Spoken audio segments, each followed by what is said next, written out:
Hello दोस्तों, आप सभी का स्वागत है आपके अपने YouTube चैनल मैथ मस्ती एकेडमी में। दोस्तों, मैं हूं सोनू कुमार और आज आप लोग के लिए हम लेकर आए हैं द्विघात समीकरण, जो कि इससे भी अच्छा खासा ऑब्जेक्टिव पूछा जाता है। तो यहाँ पर देखेंगे हम लोग सबसे पहले द्विघात समीकरण का थ्योरी देखेंगे, क्योंकि हमारा सबसे यानी कि मेन उद्देश्य रहता है थ्योरी पढ़ा देना। क्योंकि हम थ्योरी पढ़ा देंगे तो इससे जितने बनने वाले ऑब्जेक्टिव हैं वो सारा का सारा सॉल्यूशन आपका हो जाएगा। ठीक है, तो द्विघात समीकरण के हम लोग पहले क्या देखेंगे, थ्योरी देखेंगे। ठीक है, अगर आप चैनल पर नए हैं तो चैनल को सब्सक्राइब कर लें, ताकि हमारा वीडियो जब भी अपलोड हो तो सबसे पहले आप तक इसका नोटिफिकेशन पहुंच सके।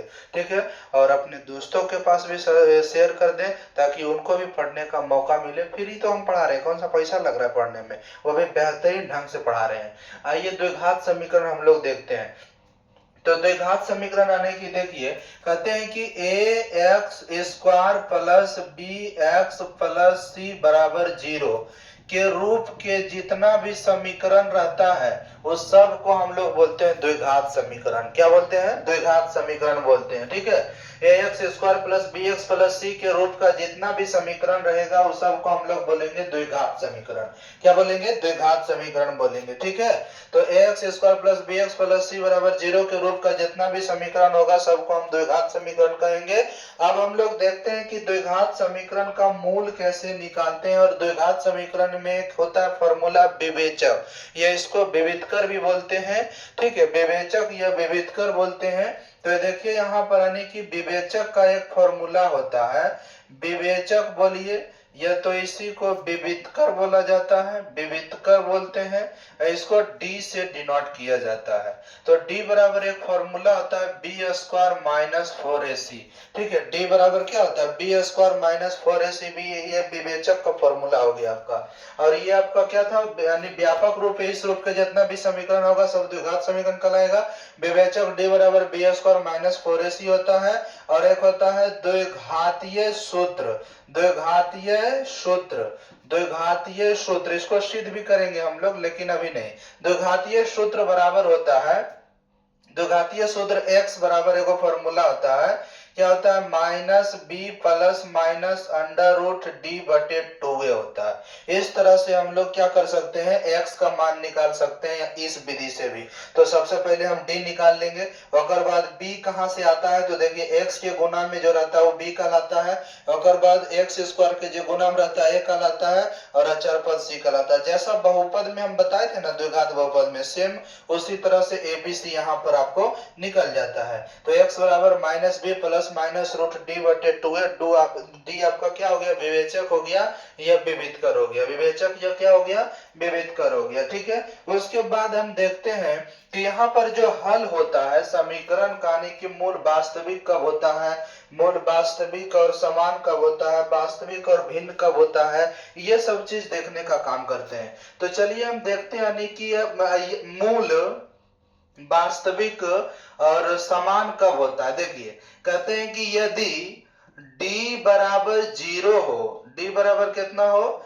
0 हो, तो मूल वास्तविक और समान होगा। मूल क्या होगा? वास्तविक और समान, वास्तविक और समान होगा। मूल वास्तविक और समान होगा, यानी कि कहने का मतलब हुआ कि जब कोई भी आपके सामने द्विघात समीकरण दे दिया रहे और उसका आप मूल निकाल लीजिए, यदि d का मान 0 हो जाता है तो आप समझ जाइएगा कि उसका मूल समान आएगा। मतलब समझे कि उसका जो आंसर निकलेगा ना, दोनों आंसर समान ही होगा। दोनों जो आंसर आएगा वो दोनों आंसर समान होगा, तो मूल समान होकर कहते हैं। ठीक है, मूल वास्तविक होगा, यानी कि माइनस में नहीं आएगा, वो काल्पनिक नहीं होगा, वास्तविक होगा और समान होगा। दूसरा कंडीशन कहता है कि यदि, दूसरा कहता है कि यदि d का मान 0 से बड़ा हो, d का मान 0 से बड़ा हो, तो मूल क्या होंगे? मूल वास्तविक और असमान होगा। मूल वास्तविक और समान होगा। क्या होगा? मूल वास्तविक और असमान, असमान होंगे। मूल वास्तविक और क्या होंगे? असमान होंगे। यदि d का मान 0 से बड़ा हो तो मूल वास्तविक और असमान होंगे। यदि d का मान 0 के बराबर हो तो मूल वास्तविक और समान होंगे। उसके बाद देखिए, कहते हैं कि यदि d का मान 0 से छोटा हो, d का मान 0 से छोटा हो, तो मूल क्या होगा? यानी कि कोई हल इसका नहीं होगा, कोई हल नहीं होगा क्योंकि माइनस में आ जाएगा। ठीक है, जब माइनस में आ जाएगा डी का मान, तो बताइए माइनस में रूट कैसे निकालेंगे हम, तो माइनस में वर्गमूल नहीं निकलता है। ठीक है, तो ये गड़बड़ हो जाएगा, निकलेगा फिर हम लोग 11 में पढ़ते हैं आयोटा लगा के निकालते हैं, समझे कि नहीं। तो अभी आपको इसकी जरूरत नहीं है।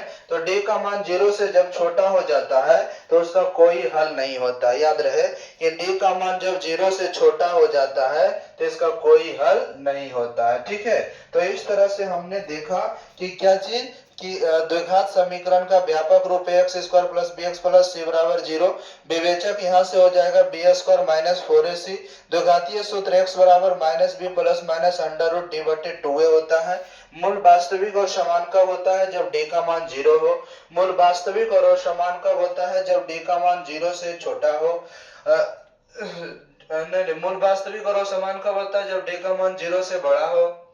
मूल का कोई हल नहीं, यानी कोई हल नहीं कब होता है, जब डी का मान 0 से क्या हो, छोटा हो। ठीक है, उसके बाद देखिए अगर हम नेक्स्ट पेज देखते हैं तो इसमें जिस तरह से आप उसमें देखते थे कि द्विघात के मूलों का योग, द्विघात के मूलों का योग, मूलों का योग, द्विघात के मूलों का योग अल्फा प्लस बीटा बराबर, वहां भी होता था माइनस बी बाई, और यहाँ पर भी होगा। जैसे कोई द्विघात समीकरण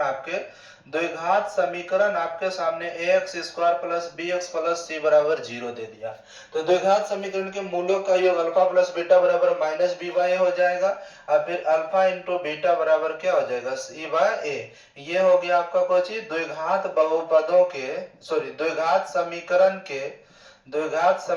के मूलों का गुणनफल। द्विघात समीकरण के मूलों का क्या चीज, गुणनफल।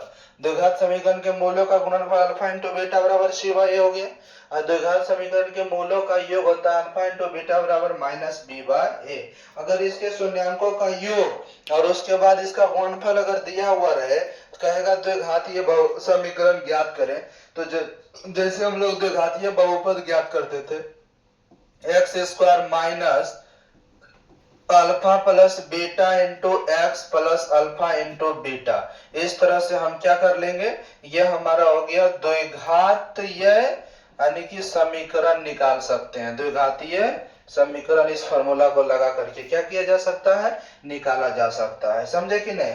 बाकी बात आपको गुणनखंड आना चाहिए, है ना। तो देखिए ऑब्जेक्टिव में जितने भी प्रकार के गुणनखंड आएंगे वो सभी को हम बताने का काम करेंगे। ठीक है, और उसमें कई तरह से आपको यानी कि डायरेक्ट यह गुणनखंड बनाने से निकालने के लिए कहेगा एक्स का मान, या तो आप उसे द्विघातीय सूत्र से लगा करके निकाल सकते हैं। ठीक है, तो इस तरह से रहेगा। तो ठीक है, मिलते हैं हम नेक्स्ट वीडियो में। इसमें तो इतना यानी कि आपका क्या था, थ्योरी ही था। अब आगे हम लोग देखते हैं थ्योरी के अलावा जो होता है ऑब्जेक्टिव, इससे बनने वाले सभी ऑब्जेक्टिव का सॉल्यूशन करते हैं। जय हिंद, मिलते हैं नेक्स्ट वीडियो में।